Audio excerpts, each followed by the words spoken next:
و دیگه از کسانی که شفاعت بهشون نمیرسه کسانی هستن که اینا ظالم هستن. اونایی که شفاعت بهشون نمیرسه کسانی هستن که اینا ظالم هستن. ظالم که خدای تعالی فرماد مال الظالمین من حمیم ولا شفیع یطاع، یعنی کسانی که به اصطلاح اینا ظالم هستن نه شفاعت بهشون میرسه و نه که دوست دارن در آنجا. حالا ظالم شفاعت بهشون نمیرسه، اونایی که ظالم هستن شفاعت بهشون نمیرسه. مال الظالم اون وقت از روایت پیغمبر داره اما شفاعتی ففی اشخاب الکبائر ما خلا اهل شرک و ظلم، غیر از اونایی که اهل شرک هستن، اونایی که ظلم میکنن. در هر کی که ظلم بکنه شفاعت بهش نمیرسه، اونی که ظالمه شفاعت بهش نمیرسه. ظالم که ظلم بکنه، یعنی مثلا جناب عالی فعل بکنه که شو میتونه اگر کسی مال کسی ببره و ظلمش که قرض کرده دی پولش نمیده، نمیخوادن بده از اول، این ظلمش آورش رو برده، مثلا یا تومت بهش میزنه آورش میبره، این ظلم میدیم شفاعت بهش نمیرسه. اگر توبه بکنه او رو راضیش بکنه شفاعت بهش نمیرسه. دیگه که او بی خودی ولو شوخی مثلا چه سیلی میزنه به شما، خب برای چه سیلی بهش میزنه؟ دیگه شوخی کردن. خب بنده خدا این شوخی درستی گفتن، درستی خلا خیرسی که دیگه خب نیست که سیلی بهتون میزنه، به سنگ برده داره میزنه، یا مثلا با سوزن و با چاقو اینا داشته میباره.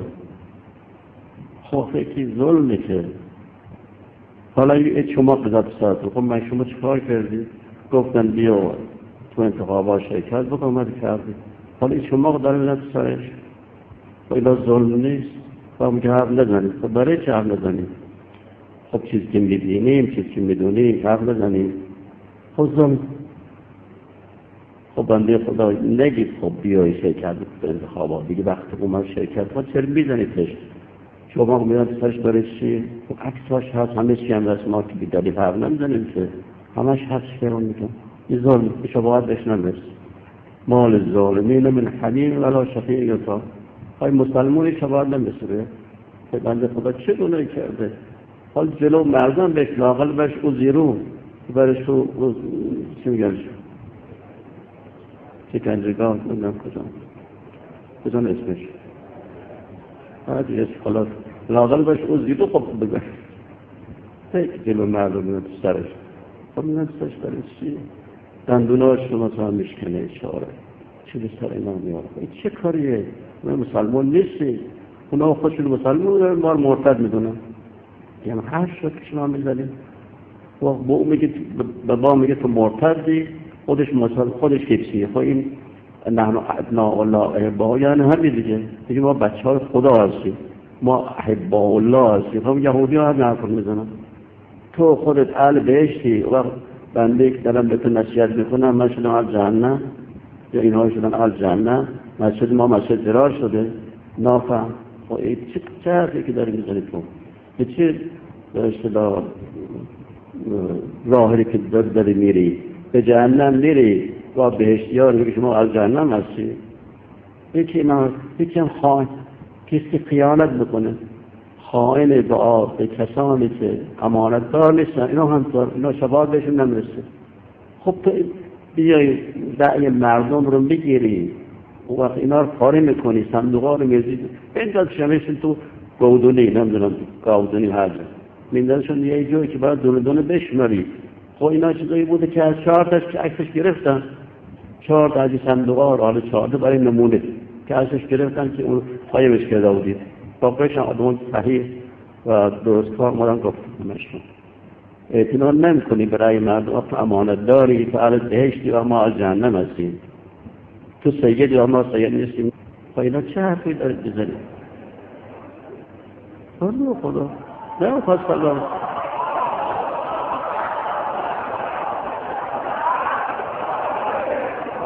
خلاصه یه عده از کسا هستن که امانت دار نیستن، خائن به ملت معنی چی دیگه؟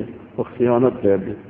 اون وقت ما داریم مردم رو ارشاد میکنیم، داریم حرف میزنیم، میگه مردم بیاد مسلمان بشید، بیاد گناه نکنید، بیاد. و ما به اصطلاح به اون میگن که بله شما چه هستی مرتدید، ولی تو که در دست رو داری رو به جهنم میبرید، داری اینا رو نامسلمان میکنید، دست دارن نصرانی میشن، یا میرن مثلا بی‌نماز میشن، یا میرن باقی میشن.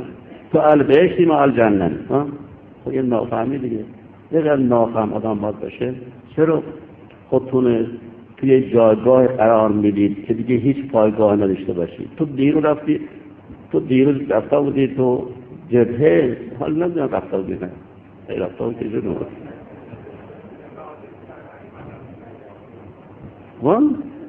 حالا به خدا هی تهدید بکنه از اونجا اومدی چی اومدی؟ هی مسجد شما مسجد زراری با میخوام چیکار بکنیم برو دنبال کارت بنده خدا، بشین یک گوشه توبه بکن از این کارو که کردی، عذرخواهی بکن از ملت. خب دیدیم خودمون جلو خودمون آمدن نشون دادن، عکساتون هست، فیلماتون هست، همش هست، با شما زد سر مردم و خیانت به امانت مردم کردید. وقتی دست بالا کشیدید حرف هم نزنید، چی لفظتون هم گرفته باشه. خب دیگه حرف زدن داره چی؟ ما چیکار کردیم به این مردم؟ مگر غیر از اینکه داریم مردم رو دعوت به اسلام میکنیم، دعوت به دین میکنیم، دعوت به احکام میکنیم، شما هم دعوت میکنیم بیاد برگردید به دامان ملت. بله شما بیاد برگردید، خودتون برگردید. بیاد صدا بست.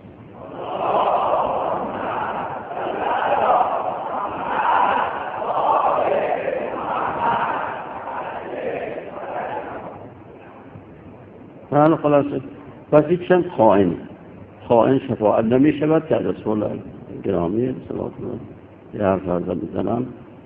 کسی که امانت داره او البته خودش تازه شفیعه و جمله کسانی که اینا میگه شفاعت نمی شود کسی که اهمیت به نماز نمیده.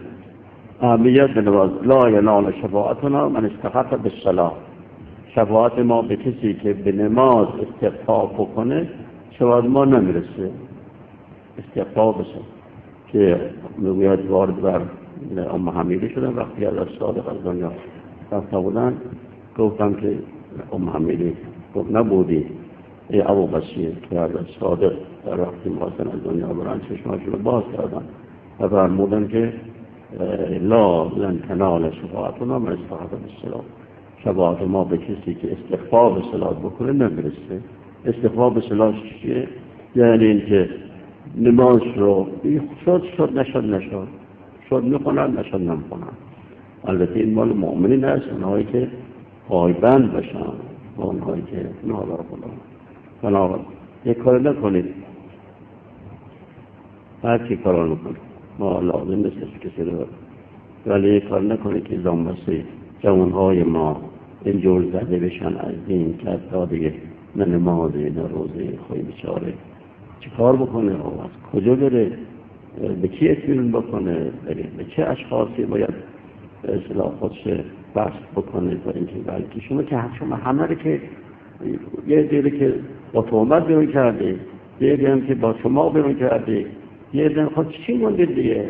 خودتون رو اصلاح خودتون به تفنگاهاتون و چیزایی که منو از خاری دید از چیزای از خاری وارد خودتون به هم تفنگاه. خب ملت بچاره که بی سلاح هستن اینا باید چیکار کنن؟ نه میگه چرا؟ نمیگه چونم یه سلوه دیگه است.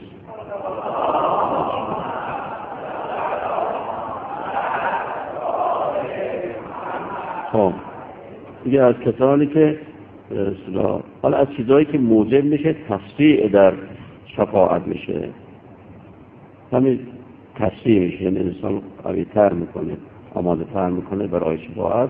یکی از اونها هم همین اینا که گفتیم دید تقریبا شامل میشه. یکیش هم صلوات بر محمد و آل محمد.